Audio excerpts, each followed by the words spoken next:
Assalamualaikum warahmatullahi wabarakatuh. Kali ini tiba saatnya saya menyampaikan aksi nyata modul 1.4 mengenai budaya positif. Selanjutnya, rancangan tindakan yang saya buat untuk aksi nyata ini. Yang pertama, latar belakang. Masih terdapat murid yang belum mencerminkan budaya disiplin positif seperti membuang sampah sembarangan dan anggota piket laki-laki kurang optimal dalam menjalankan piket kelas. Masih sering mengandalkan anggota piket perempuan. Tujuan dari aksi nyata ini melatih kedisiplinan dan tanggung jawab murid untuk senantiasa melakukan budaya positif, yaitu menjaga kebersihan kelas dan berperilaku adil dalam bekerja. Tolak ukur lingkungan kelas terasa nyaman serta tampak bersih dan rapi. Tak terpenuhinya lembar evaluasi diri kesepakatan regu piket sesuai deskripsi tugas. Lini masa. Agenda pertama mengadakan pertemuan mini workshop dengan murid yang di dalamnya terdapat pengembangan budaya positif tentang perilaku positif sehari-hari dan pentingnya pola hidup bersih di lingkungan kelas. Kemudian membuat kesepakatan evaluasi diri regu piket kelas. Agenda kedua, memonitoring pelaksanaan budaya positif dan evaluasi diri di piket kelas melalui lembar monitoring yang sudah disepakati bersama murid. Agenda ketiga, praktik baik penyampaian pemahaman budaya positif melalui diseminasi atau kolaborasi kelompok belajar sekolah. Dukungan yang dibutuhkan, dukungan dan izin kegiatan aksi nyata dari kepala sekolah, dukungan dari murid, orang tua, dan rekan sejawat, sarana kebersihan kelas, dan semua berkolaborasi dalam kegiatan aksi nyata tersebut, saling mendukung satu sama lain.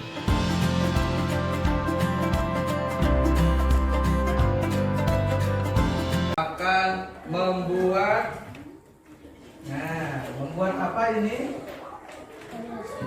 Coba dibaca, Naura. Keyakinan regu piket kelas.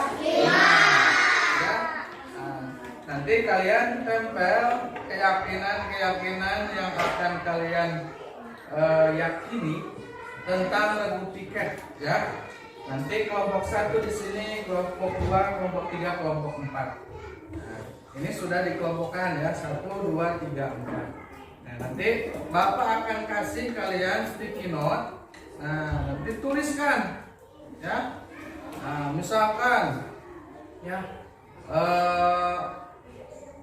regu piket, nah harus misalkan di sininya harus datang tepat waktu, harus membersihkan lantai, ya, harus membersihkan kaca, terus mengelap meja, merapikan kursi, merapikan papan. Nanti kalian tulis ini ya, keyakinan tentang regu piket yang harus kalian lakukan. Ngertos? Nah, sebelum ke sini, Bapak akan tampilkan dulu. Nanti di sini ada video tentang membangun karakter peduli lingkungan. Seperti apa sikap peduli kita terhadap lingkungan itu, terutama lingkungan di kelas, ya. Terus budaya positif apa yang bisa kalian ambil dari perilaku sebagai siswa, ya, sebagai murid di kelas atau di sekolah itu, budaya positif yang harus diperlihatkan atau dilakukan itu seperti apa, nanti Bapak akan jelaskan. Ngerti? Ya.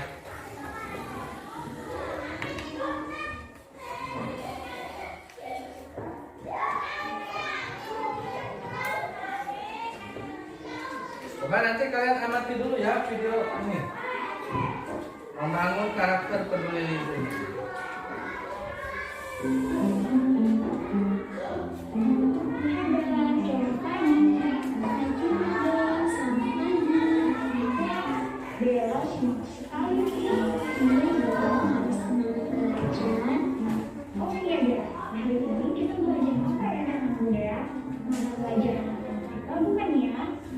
Kayaknya bukan deh, kalau tidak salah hari ini kita belajar IPS tentang saja menjaga kebersihan dan peduli lingkungan sekitar?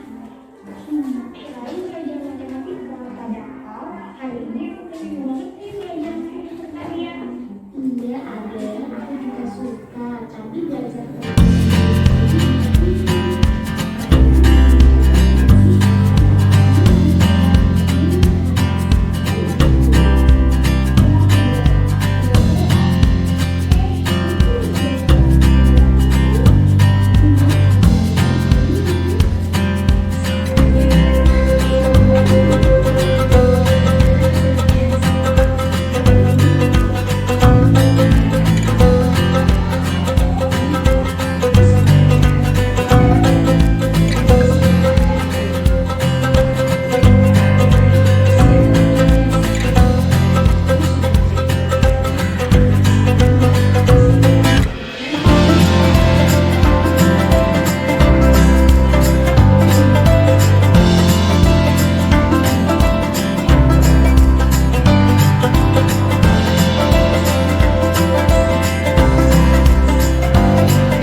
Sudah siap belajar?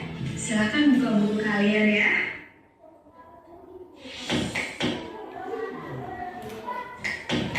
Ojolnya.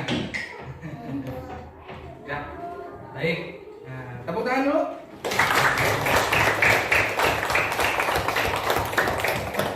Coba Bapak tanya tadi, siapa pemeran utama? Abel.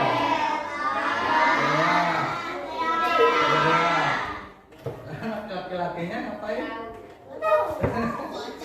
Cicing. Nah, itu pemeran figuran ya, pelengkap menggambarkan suasana di dalam kelas. Siapa yang bisa menyebutkan lagi apa makna dari video yang tadi?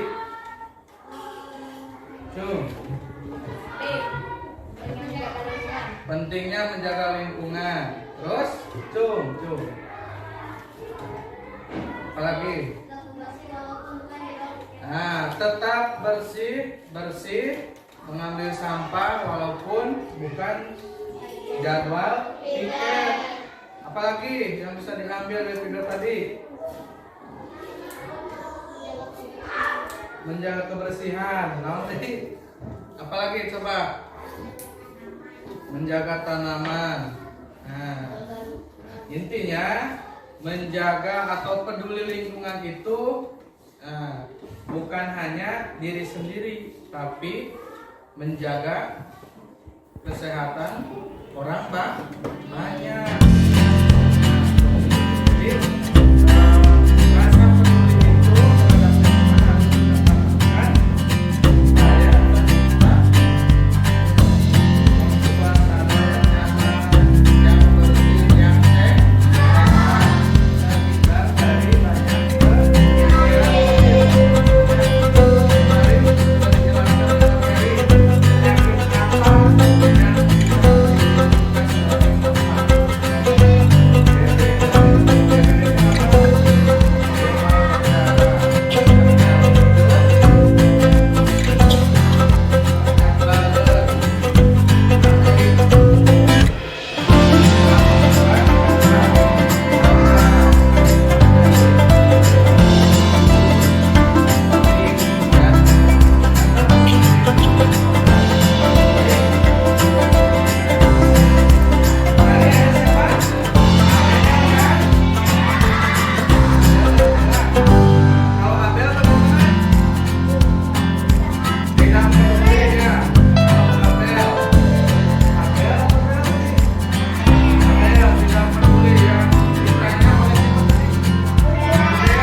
Sudah selesai semua? Kelompok 3 sudah selesai? Kelompok 2 mana acungkan? Kelompok 1 sudah selesai? Nah, sok. Sudah selesai semua? Ya. Coba dari kelompok 4 dulu. Silahkan tempel di depan.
Kelompok 2, keyakinan, jadwal piket, menyapu, membersihkan lingkungan sekolah, membersihkan kaca, mengepel lantai, mengambil air, membuang sampah, membereskan sepatu, membereskan buku. Bagus, ya. Harus tepat waktu dan disiplin. Bersihkan kolong meja. Nah, menyapu halaman, membuang sampah meski bukan milik kita, membersihkan selokan, membersihkan papan tulis, membuang isi tong sampah jika sudah penuh. Ya, bagus. Nah, semuanya sudah ya. Jadi Bapak harap Bapak yang nanti keyakinan kelas ini akan Bapak nempel di dinding belakang. Ya. Ini sudah diwakili ditandatangani oleh perwakilan kelompok. Ya, melaksanakan? Ya.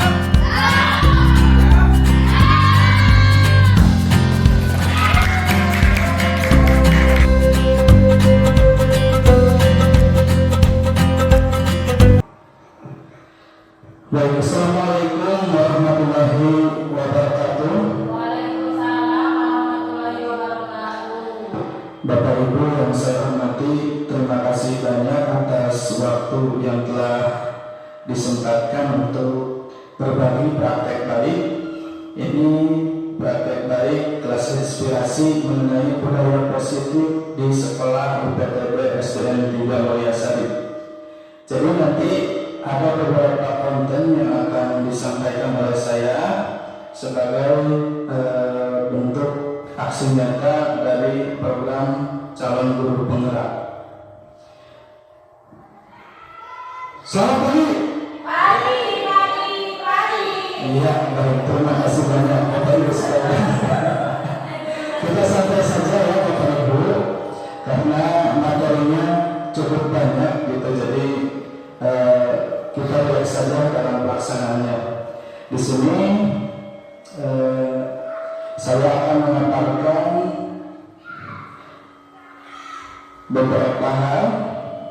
Yang pertama ada perubahan paradigma belajar, kemudian ada disiplin positif, kemudian ada motivasi perilaku manusia, kemudian ada 5 kebutuhan dasar dan posisi kontrol, ada segitiga restitusi, dan yang terakhir ada keyakinan kelas. Nah, 1, 2, 3, 4, 5, 6 ada 6 materi yang akan saya sampaikan pada kesempatan hari ini.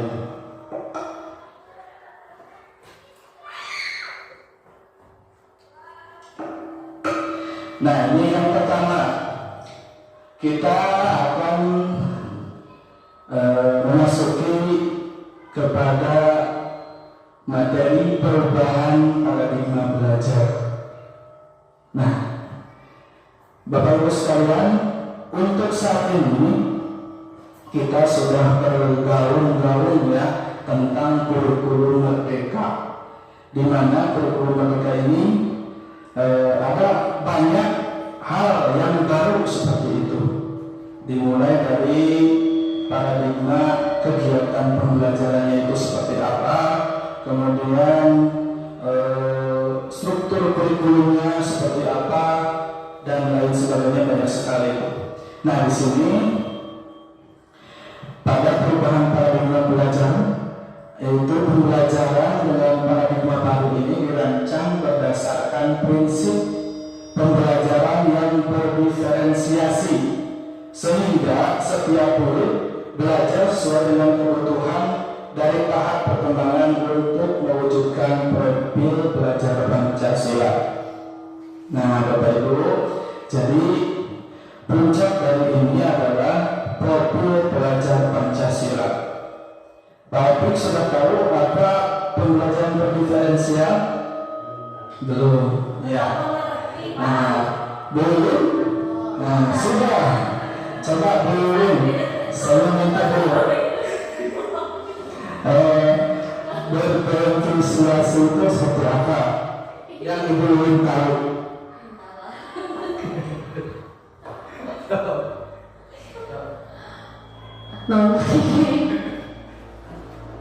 Setelah saya yang pembelajaran berdiferensiasi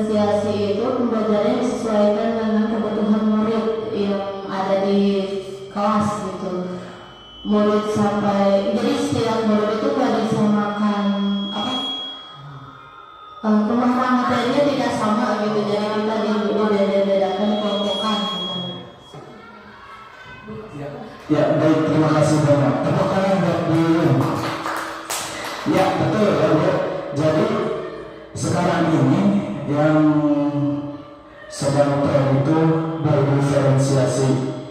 Jadi pembelajarannya itu sesuai kebutuhan anak. Betul sekali Bu.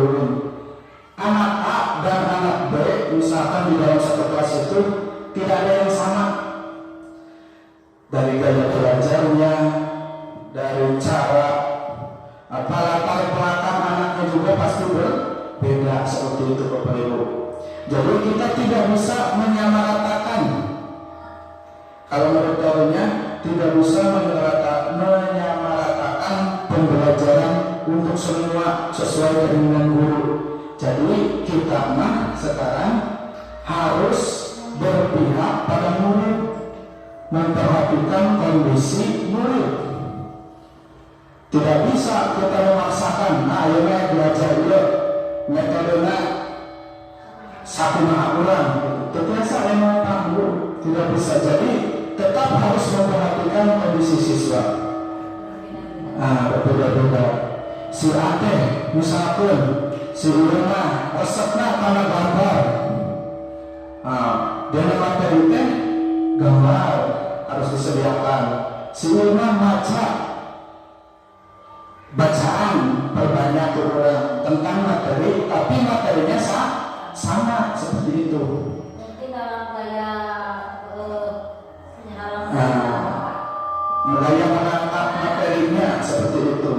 Sehingga dengan video, jadi bisa menangkapnya itu ada yang visual, ada yang dari membaca, ada yang audio visual dan audio dari penjelasan guru, ada yang melalui video, gambar, ada juga yang kinestetik.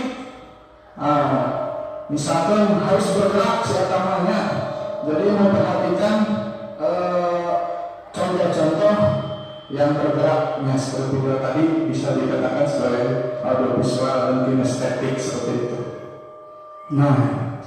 Jadi pembelajaran berdiferensial harus mencakup kebutuhan siswa sesuai gaya belajarnya, gitu Pak Opi. Jadi ulah diajar tidak berkumpul gitu. Ya sehingga karena satu gambar gitu Bu, untuk bacaan unggul, untuk tidak buku bacaan gitu. Jadi wayangnya kita harus mempersiapkan sumber belajar yang lain gitu sesuai kebutuhan. Ya berbeda-beda itu nanti ada tiga, ada yang berdefinisian konten, ada yang proses, kemudian ada yang produk. Jadi dari kontennya itu tadi seperti tadi ya, video, buku bacaan, saya baca, saya dilakukan bacaan, tapi dengan materi yang sama gitu. Komik tentang sistem pencernaan. Kita menyediakan literatur sistem pencernaan, kayak poster, gambar sistem pencernaan, video tentang pencernaan, buku-buku artikel tentang pencernaan gitu. Itu konten. Kemudian berdefinisi proses tadinya ada bentuk audio, ada bentuk video, ada kinestetik, misalkan kita wawancara budak tebu nyenak buku, misalkan tentang tadi sistem pencernaan, UKS, petugas UKS yang kaya gitunya, mewawancarai dia pencernaan yang wae kita dijelaskan gitu. Itu yang kinestetik. Jadi si Irma kudu robangannya kebatur gitu. Jadi dia mendapatkan pemahamannya itu dengan kinestetiknya. Video saya patur. Jadi kalau yang video disetelkan ke guruna gitu ya. Itu seperti itu. Yang dari buku bacaan disuruh baca seperti itu. Jadi semua kebutuhan siswa ketika belajar itu terpenuhi seperti itu. Itu pembelajaran berdiferensiasi. Secara garis besarnya gitu. Langkah-langkahnya banyak. Sebelum belajar harusnya ada diagnosa dulu ya Bu. tes asesmen dulu, gitu. Menentukan si yo mah resepna dina audio, ieu dina visual, ieu kinestetik seperti itu. Jadi nanti dikelompokkan di dalam kelas. Nah, itu seperti itu. Nah, ya. Tapi muaranya tetap, ya kita harus dari berdiferensiasi itu ujungnya itu untuk mewujudkan profil pelajar Pancasila. Jadi supaya anak murid kita itu bisa beriman, bertakwa kepada Yang Maha Esa, berakhlak mulia, berkebinekaan global, bergotong royong, kreatif, bernalar kritis dan mandiri. Nah, itu seperti ini. Kayak nyanyian-nyanyian ya. Nah, seperti itu. Coba nyanyikan dulu. Belajar Pancasila, Iya. beriman dan bertakwa pada Tuhan Yang Esa, dan beramal mulia, berkebinekaan global, gotong royong mandiri, kreatif dan bernalar kritis. Kita nyanyi deh. Kita ikut pelatihan. Luar biasa. Baik, terima kasih Bu Win. Kita lanjut ya. Nah, itu ada yang ditanyakan tadi Bu? Sudah? Cukup. Nah, yang selanjutnya ini kita ada disiplin positif. Nah, kenapa ini sesuai judul tadi ya Bu? Kita itu harus menanamkan budaya positif. Nah, ada kata disiplin. Nah, biasanya disiplin itu kan taatnya pada aturan seperti itu, harus sesuai aturan. Nah, ini kita lihat dalam budaya kita, makna disiplin ini menjadi sesuatu yang dilakukan seseorang pada orang lain untuk mendapatkan kepatuhan. Kita cenderung menghubungkan kata disiplin dengan ketidaknyamanan. Ya, ketika sudah ada peraturan, orang disiplin semua. Perlu datang tepat waktu. Nah, kalau misalkan hatinya tidak bukan dari hati, jadi susah gitu. Jadi orang teka paksa datang panggilan itu tidak Pak gitu seperti itu. Anak juga seperti itu. Ya, nah seperti itu. Nah, dengan ketidaknyamanan, orang berbesok seperti itu ya Pak. Nah ini, padahal seperti ini, sebagai pendidik tujuan kita adalah menciptakan anak-anak yang memiliki disiplin diri sehingga mereka bisa berperilaku dengan mengacu pada nilai-nilai kebajikan universal dan memiliki motivasi intrinsik bukan ekstrinsik. Nanti dijelaskan lebih jauh ya Bu. Jadi intrinsik mah tina kesadaran gitu. Orang mah bakal besar jam sakio, emang aturannya seperti itu dan orang menghargai diri sendiri gitu. Orang berarti tepat waktu teh tidak menyalahi aturan, bertanggung jawab dengan diri sendiri. Kayak ekstensif mah tadi, ya, orang ada jaga kunci senang. Dulu pas lana, nah itu mah ekstensif. Orang sih disampaikan ya, datang sebenarnya, itu mah ekstensif. Nanti ada dijelaskan lebih jauh. Nah, kalau disiplin positif ini merupakan salah satu cara penerapan disiplin yang bertujuan untuk menumbuhkan kesadaran serta memberdayakan anak untuk melakukan sesuatu tanpa sokokan, ancaman maupun hukuman. Sok, udah mana dicukur, ya. Mungkin lamun dimulai dicukur, itu salah ternyata. Dan harusnya kita menanamkan disiplin positif ini, anaknya harus bisa sadar sokan nanti kumaha sarana gitu. Kalau kelas 1 mah Tanpa ancaman, tanpa sokokan, nah itu disanjung. Disanjung. Betul. Nanti ada yang namanya segitiga restitusi. Nah, nanti di sana ada pendekatan cara-cara kita menangani masalah yang ada di anak gitu.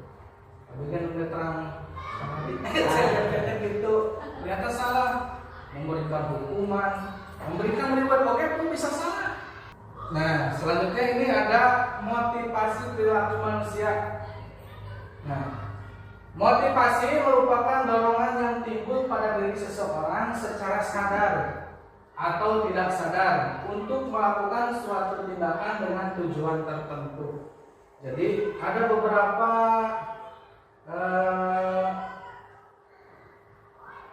motivasi yang timbul. Yang pertama tadi menghindari ketidaknyamanan dan hukuman. Motivasi yang melakukan sesuatu orang mengalami apa? Kami jadi hukum. Nah, seperti itu. Yang kedua ada mendapatkan imbalan atau penghargaan dari orang lain. Nah, seperti itu. Yang ketiga ada menghargai nilai-nilai kebajikan diri sendiri. Nah, ini yang paling bagus. Jadi sadar sendiri. Berarti kalau datang lebih pagi, orang teh harus dari orang teh sudah terdisiplinkan. Nah, tadi ada yang pertama itu menghindari ketidaknyamanan dan hukuman. Murid melakukan disiplin diri karena ia takut dihukum. Jadi disiplin teh, udah dicukur nih kalau tadinya menghindari hukuman. Nah, seperti itu. Ini merupakan motivasi ekstrinsik. Jadi agama lain diri sendiri tersadar itu akibat ayat ancaman dari hukum. Yang kedua ada mendapatkan imbalan atau penghargaan dari orang lain. Nah, murid melakukan disiplin diri karena ia ingin mendapatkan imbalan seperti yang tadi ya Bu. Nah, kedua tadi menjawab soal. Nah, karena ada imbalannya, bukan karena dia bisa gitu. Nah, seperti itu. Yang terakhir ini ada menghargai nilai-nilai kebajikan diri sendiri. Nah, ini yang bagus. Ini murid melakukan disiplin diri karena sadar akan nilai kebajikan dirinya. Ini merupakan motivasi intrinsik. Pertama, kesadaran dari diri sendiri.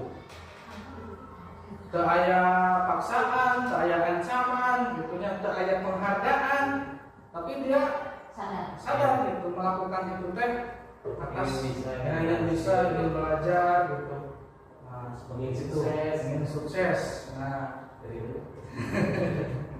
itu ya Bu tentang motivasi perilaku manusia. Ada 3 ciri-cirinya. Yang orang kan sebagai guru tetap absen, itu ada motivasi karena apa?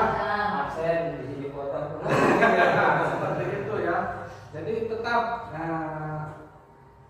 kita harus bisa sadar diri. Selanjutnya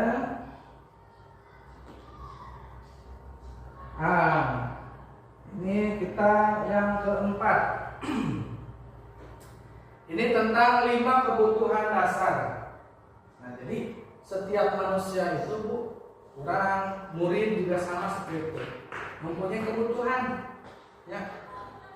Tadi kebutuhan dasar manusia mah hiji bertahan hidup, terus kesenangan, ada kebebasan, ada penguasaan, yang terakhir ada kasih sayang. Ini di atas ada contohnya. Ibu Ambar, guru wali kelas 2A di SD Hati, sedang bingung menghadapi ulah salah satu murid di kelasnya, si Doni. Beberapa anak di kelas 2A telah datang padanya dan mengeluhkan Doni seringkali meminta bekal makan siang mereka dengan paksa. Pemerintah maksa pengobaturannya. Jika Anda menghadapi situasi seperti Ibu Ambar, apa yang Anda akan lakukan? Menurut Anda, kira-kira apa alasan Doni melakukan hal itu? Kira-kira si Doni kenal seperti itu Bu? Nah, dari rumahnya tidak dikasih bekal. Jadi menunjukkan egonya bisa, berarti penguasaan bisa. Bertahan hidup bisa nggak? Bisa. Jadi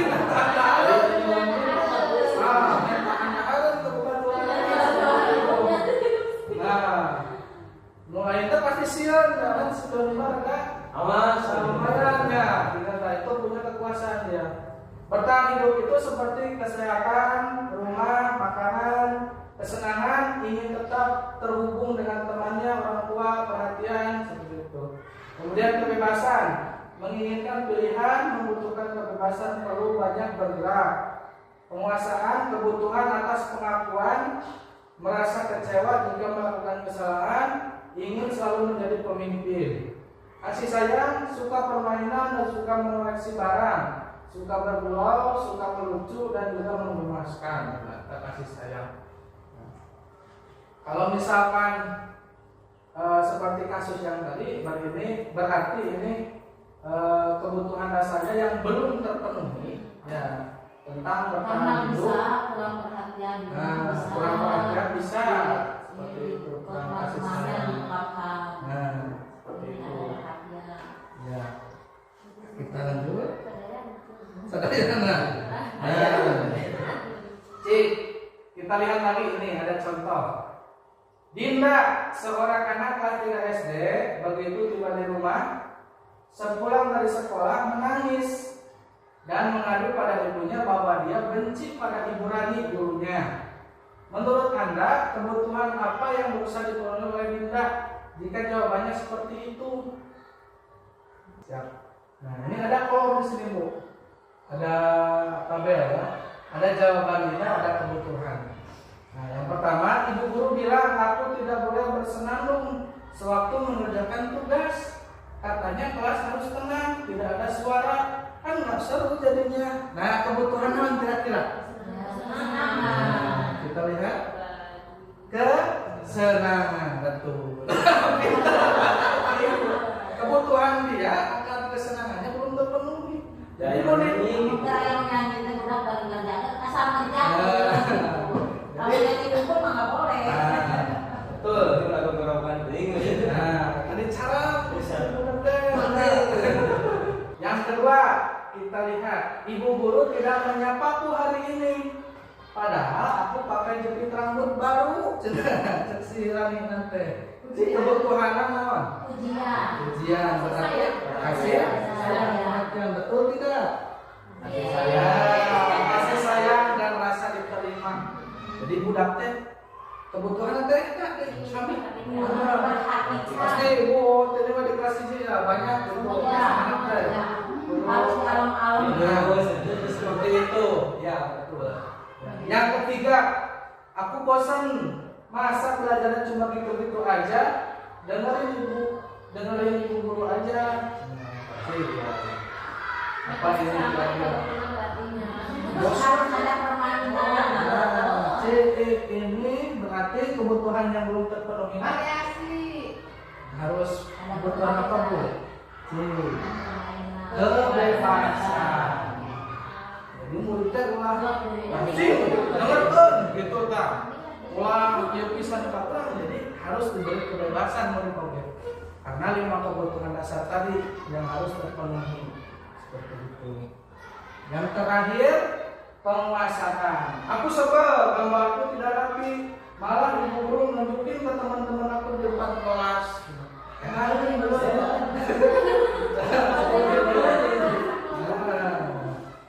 Seperti itu. Ini contoh dari gambaran seorang 5 kebutuhan dasar sebagai seorang siswa yang harus dipenuhi. Nah, ini tadi harus sudah dijelaskan. Seperti itu. Tapi kalau misalkan dalam kebebasan anak itu, kalau itu kebebasannya tidak dengan dipenuhi dengan belajar, itu wajib ditegur. Iya, betul. Kalau sudah tidak pada posisi belajar, betul harus ditegur. Nah, ini tentang kebutuhan dasar. Selanjutnya, nyambung ke sini, Bu. Lamun kurang menegur siswa, kita teh jadi naon posisi kontrolnya teh. Nah, kita jadi apa? Yang pertama ada sebagai penghukum, ada tadi tehnya, yang memberikan ancaman ke budak teh. Nah, seperti itu. Terus ada membuat merasa bersalah gitu. Ya. Oh, sudah. Kamu teh kumaha sih misalnya. Padahal mah itu kayak nyalakan lebih sama, tapi membuat siswa itu merasa bersalah pisan. Tapi ibu mah itu ibu kan tersek. Itu ada menunjukkan bahwa kita itu tidak ingin anak itu melakukan seperti itu. Kemudian nanti kita rangkul kembali anak dengan apa iming-iming atau maksudnya teh dirangkul kembali, kemudian diberi ceramah yang baik dengan suara yang lembut. Betul. Bisa. Itu ada nanti Bu di segitiga restitusi. Jadi membuat identitas anak kembali lagi. Nah, jadi nanti kita pelajari itu. Nyambung, betul Bu. Yang ketiga ada posisi kita ini sebagai teman. Terus yang keempat ada sebagai pemantau. Yang terakhir ini manajer. Nah ini yang paling bagus. Jadi ketika mengontrol siswa itu kita harus sebagai manajer. Apa penjelasannya? Yang pertama tadi, nah penghukum. Kalau kita sebagai penghukum biasanya ketika melakukan kesalahan anak seperti ini, seorang penghukum bisa menggunakan hukuman fisik maupun verbal dari ucapan. Orang-orang yang menjalankan posisi penghukum senantiasa mengatakan bahwa sekolah memerlukan sistem atau alat yang dapat lebih menekan murid lebih dalam lagi. Mana yang kekurangan? Push up. Nah, Bobby itu. Oh, sit up. Nah, ayo nama terusung. Nah, itu Bobby. Nanti muliman apa? Nah, tapi kan bingung. Itu baca. Ya, seperti itu Bu. Apa? Atau dengan bahasa-bahasa yang kasar atau apa. Nah, ini posisi orang teh ngadidik budak teh sebagai penghukum orang teh. Nah, ini yang paling bawah seperti itu. Nah, kemudian nada suara tinggi, ciri-ciri nanti bahasa tubuh, mata melotot dan jari menunjuk-nunjuk menghati. Wah, ini bisa bilang ya, seperti itu. Terlambat lagi, pasti terlambat lagi. Selalu datang terlambat. Kapan sih bisa datang tepat waktu? Tanyakan pada diri Anda bagaimana perasaan murid bila guru berbicara seperti itu pada saat muridnya datang terlambat. Pasti ya, pernah aku itu. Butuh menerima murid sempat. Hasilnya kemungkinan murid marah dan mendendam atau bersifat agresif. Jadi lain begini semakin liar gitu seperti itu. Bisa jadi sesudah kembali duduk, murid tersebut akan mencoret-coret bukunya atau meja tulisnya. Lebih buruk lagi sepulang sekolah, motor bapak ibu guru dikempesan misalnya ternyata mantap kan? Pasti kasus-kasus seperti ini teh. Jika pendekatan kita cara mendidiknya, posisi orang teh kita penghukum jika gitu, menimbulkan dendam kepada anak. Yang kedua, nah ini ada membuat merasa bersalah. Nah, pada posisi ini biasanya guru akan bersuara lebih lembut ya Bu. Membuat merasa bersalah akan menggunakan keheningan yang membuat orang lain merasa tidak nyaman, bersalah atau rendah diri. Kata-kata yang keluar dari lembut akan seperti ibu sangat kecewa sekali dengan kamu, misalnya gitu. Terus berapa kali bapak harus memberitahu kamu ya? Gimana coba kalau orang tua kamu tahu kamu berbuat begini? Seperti itu contohnya teh. Nah, membuat merasa bersalah, nada suaranya memelas, halus, sedih. Bahasa tubuhnya merapat pada anak tersebut. Nah, contohnya tadi yang ini contohnya. Adik, kamu ini bagaimana ya? Kamu sudah berjanji dengan ibu tidak akan terlambat lagi. Kamu kenapa ya senang sekali mengecewakan ibu? Ibu benar-benar kecewa sekali. Bagaimana perasaan murid bila ditegur seperti ini? Hasilnya murid akan merasa bersalah. Terus bersalah telah mengecewakan ibu atau bapak gurunya.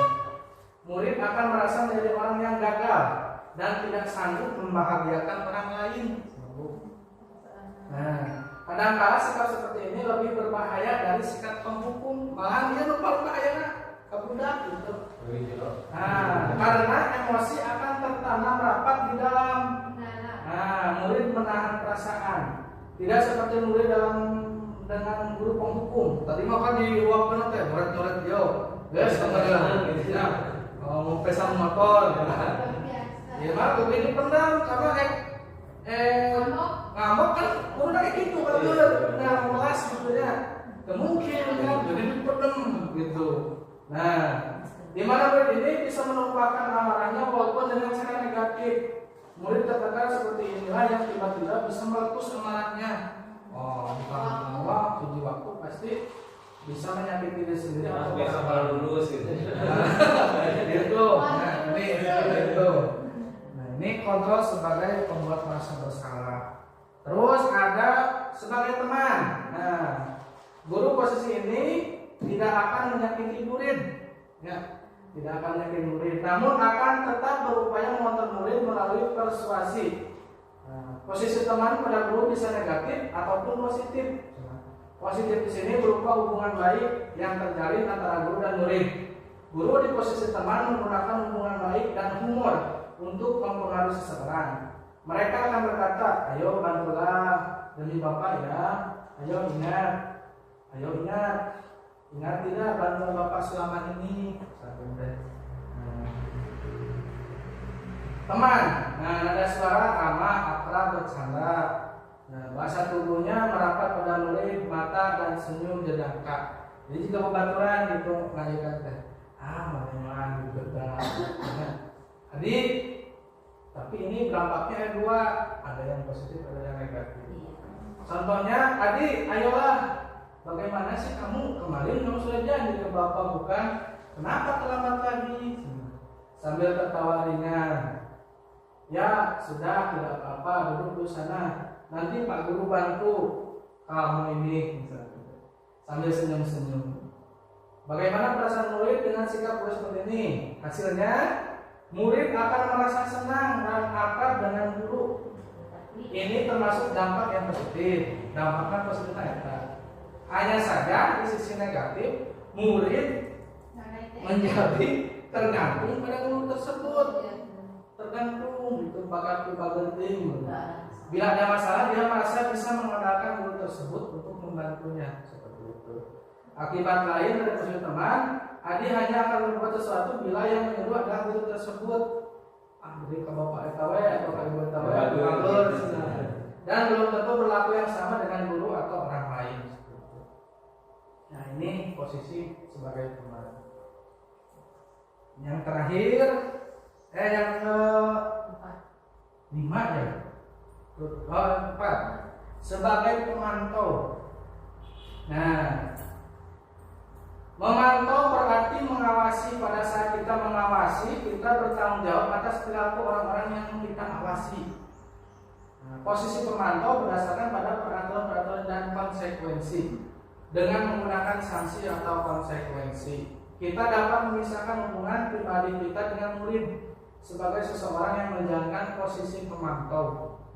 Pertanyaan yang diajukan seseorang seperti itu. Nah, ini contohnya. Nada suara datar, bahasa tubuh yang formal.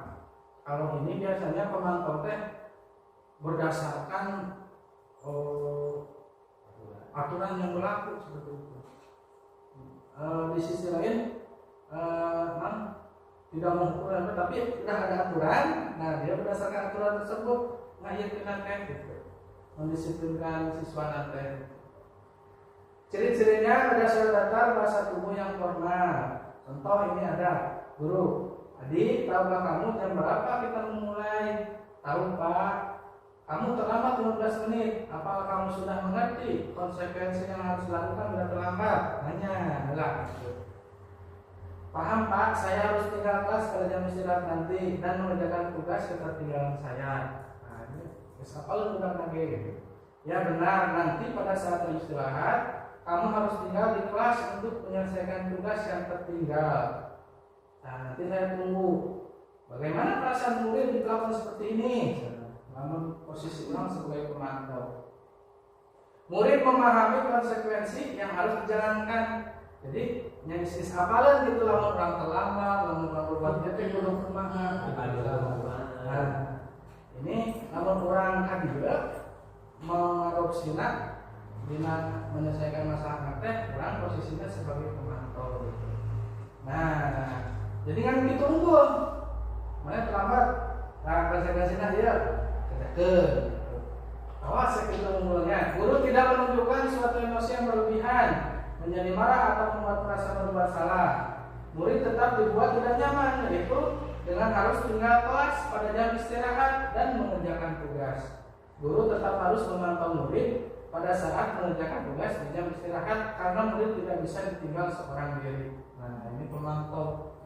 Ini ngelaksanakeun eta we peraturan gitu. Nah, ini yang bagus, Bu.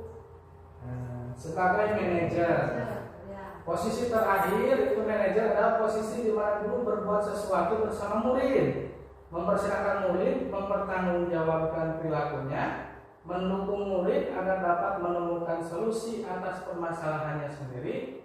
Seorang manajer telah memiliki keterampilan di posisi teman maupun pemantau, dan dengan demikian bisa jadi di waktu-waktu tertentu kembali kepada kedua posisi tersebut bila diperlukan.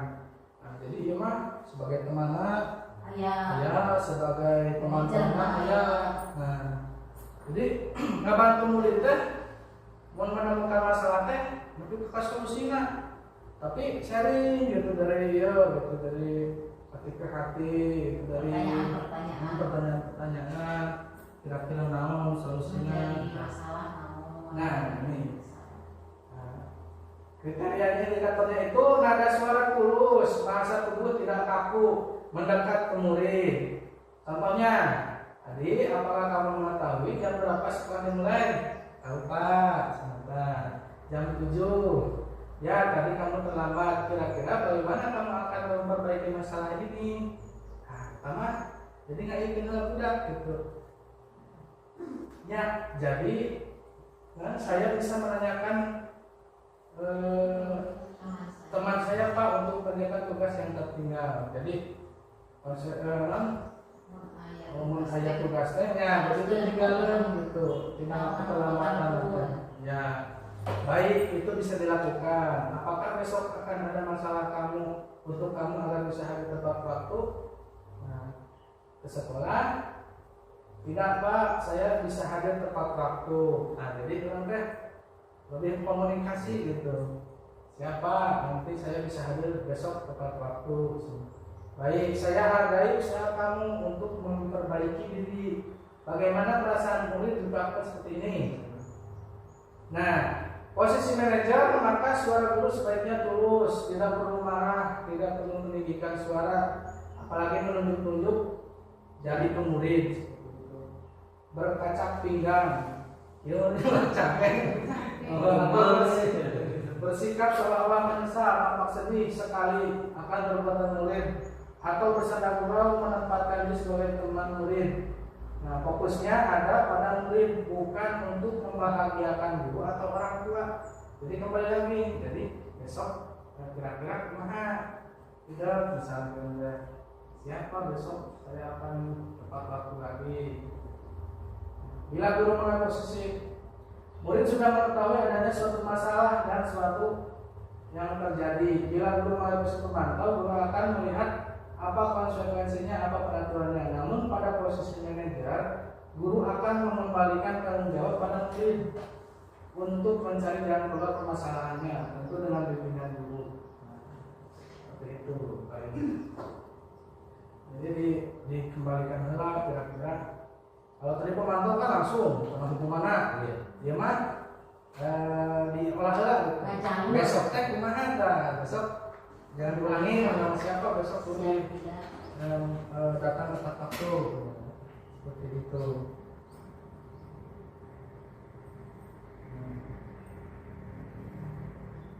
Nah, kemudian ini yang terakhir tadi ya Bu. Ini tentang segitiga restitusi.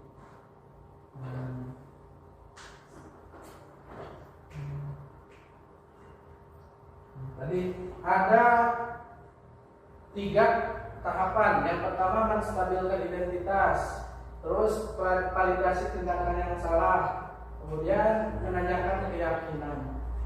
Nah, tadi menstabilkan identitas. Nah, jadi muridnya diajak dalam ngobrol gitu, nah, komunikasi yang bagus.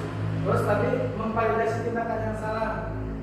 Cik, menurut tidak datang terlambat itu bagus tidak? Sana nampak, itu seperti itu. Jadi cek mana nih salah teh gitu, bukan cetukan gitu. Nah. Terus yang terakhir ada menanyakan keyakinan. Nah, ini nanti akan jadi fokus kita juga, membuat keyakinan. Jadi nama sanes peraturan deui cenah. Tapi membuat keyakinan kelas, kesepakatan. Jadi dari murid datangnya dihimpun kurang teh kira-kira orang teh naon sampai harus tersenyum di kelas teh, misalkan teh datang tepat waktu, nah, saling menghormati. Jadi tim murid adalah kita dikumpulkan ke orang, disepakati, diyakini, sehingga menjadi sebuah keyakinan. Jadi lamun dina melanggarnya itu mereka melanggar aturan sendiri seperti itu. Nah, itu.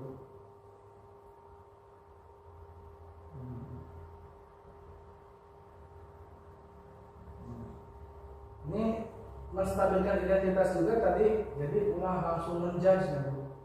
Nah, baik setiap orang teh pernah salah, nah bapak oke sama gitu. Nah, jadi mengingatkan itu merasa paling bersalah gitu, membuat masalah teh.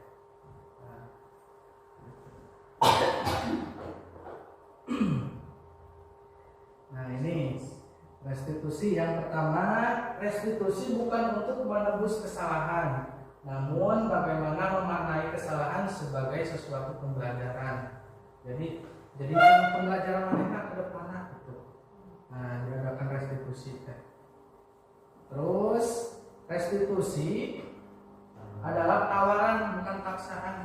Nah, suatu nilai itu bagaimana solusinya? Misalnya mereka masalah yang lain, misalkan gelut atau apa gitu.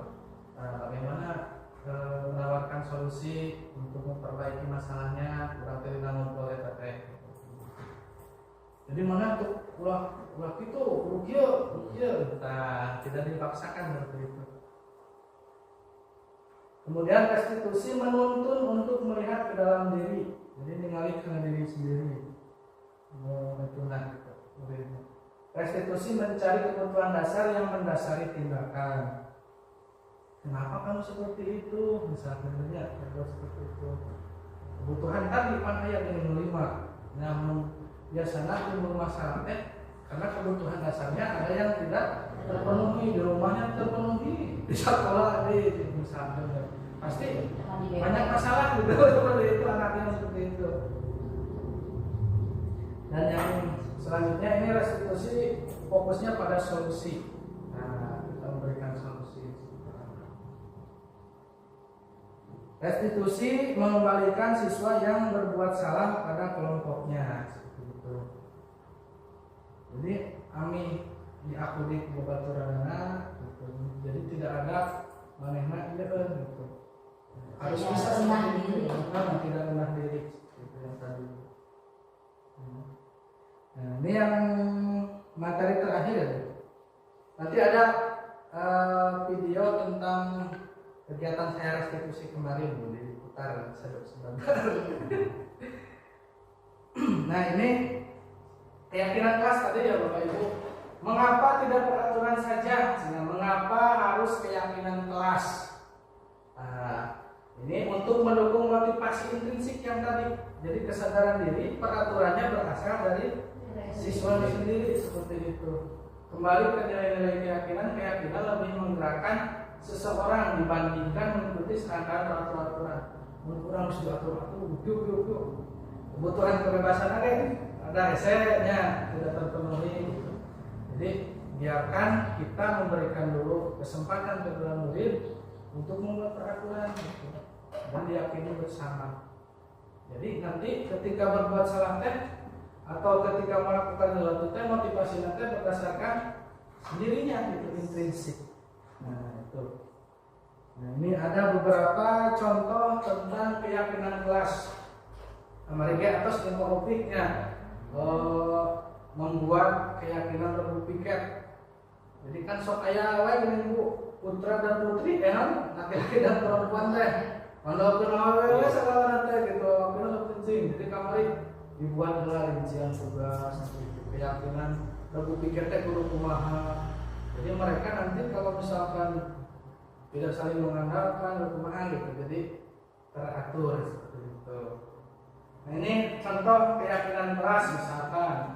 Nah ini yang SMP gimana?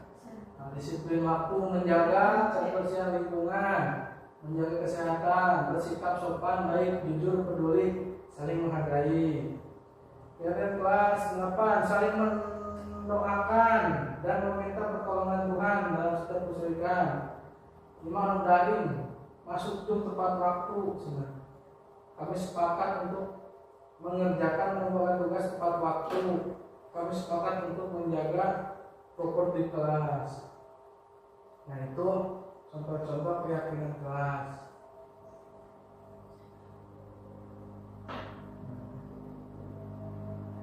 Yang terakhir mungkin itu udah semuanya sudah tersampaikan mengenai materi tentang budaya positif. Tadi ada keyakinan kelas. Dan ini ada kegiatan saya ketika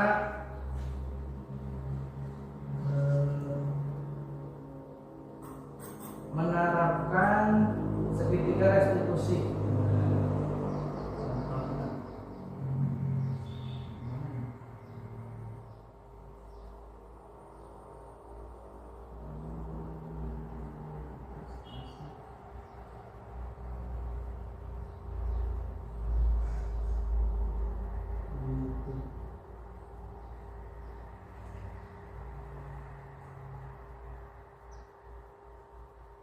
Bapak Ibu bisa like, subscribe YouTube saya gitu. Sudah disebutkan. Nah, ada materi-materi yang diupload di sana. Video saya, video Anda.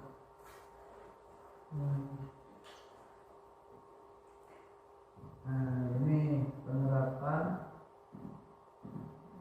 segitiga restitusi.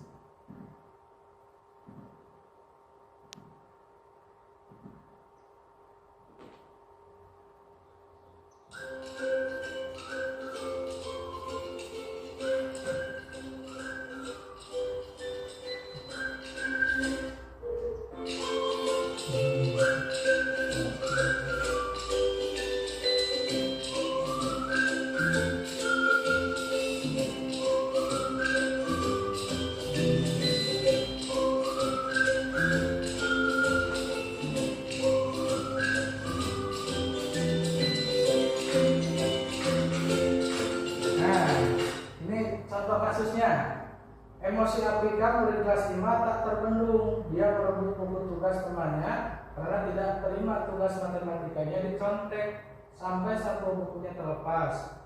Kelas pun menjadi gaduh dan tidak kondusif sehingga ketua kelas melaporkan kasus tersebut kepada wali kelas. Cara penanganan kasusnya. Nah ini tahap menstabilkan identitas. Jika tadi Bapak mendapatkan laporan dari ketua kelas bahwa kamu bertengkar dengan kami. Iya Pak, harusnya kesal sekali Pak. Kenapa kesal? Mereka menyamai tugas matematika saya Pak, tidak mau bekerja sendiri. Oh begitu. Padahal Harus dicoba aja Pak. lalu Ini tahap validasi tindakan yang salah. Dan merebut buku tugas mereka sampai satu bukunya terlepas. pasti kamu betul-betul itu ada alasannya kan? Iya Pak, sudah susah payah saya mengerjakan. Saya malah enak-enakan nyusun tugas berusaha sendiri. Ya wajarlah kamu merasa marah karena tidak ada pelajaran yang disampaikan begitu saja.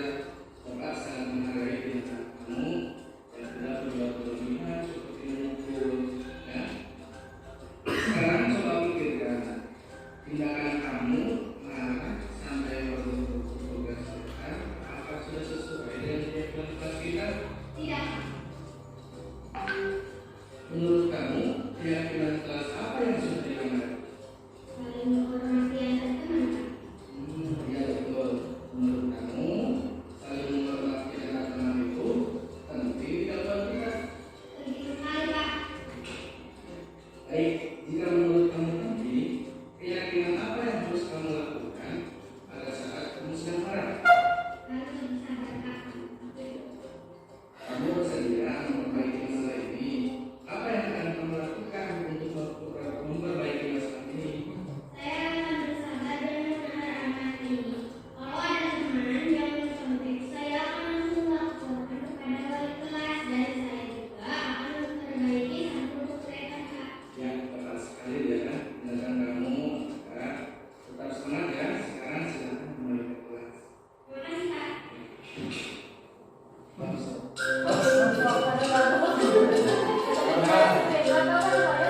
Iya mah si hiji deui.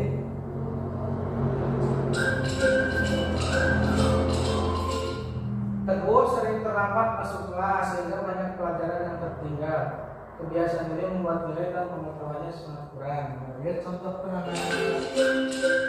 Selamat siang Ibu. Jangan, Pak. Ya, Ibu tadi bakal mendapatkan laporan dari Ibu Agama. Dari Ibu Agama.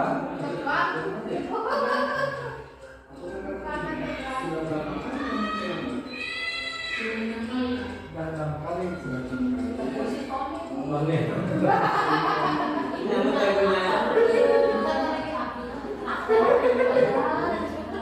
Tadi lupa.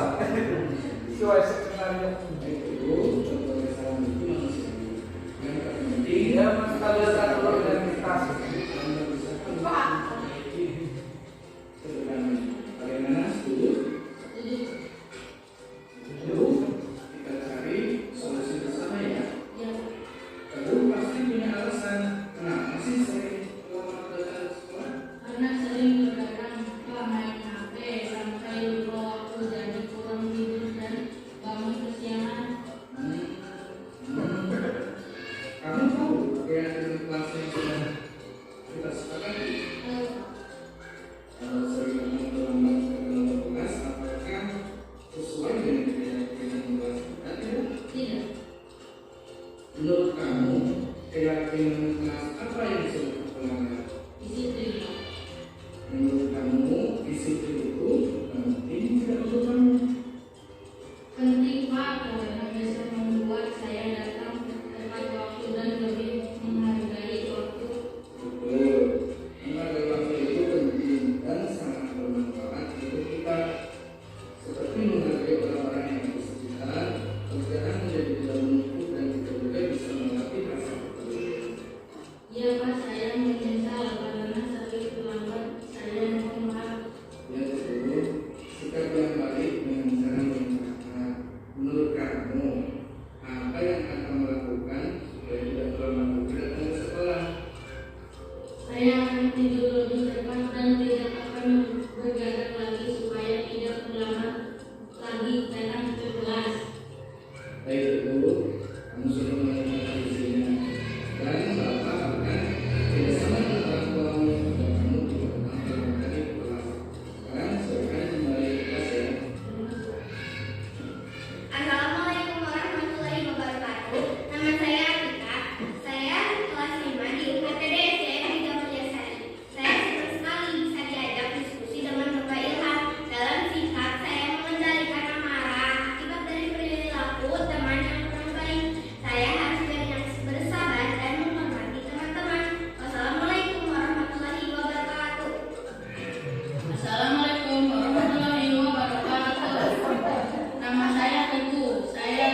tentang penerapan segitiga restitusi. Ya, contoh skenario nya seperti itu. Ya, Bapak Ibu sekalian, itu yang dapat saya sampaikan. Kurang lebihnya saya mohon maaf. Terima kasih banyak atas waktunya.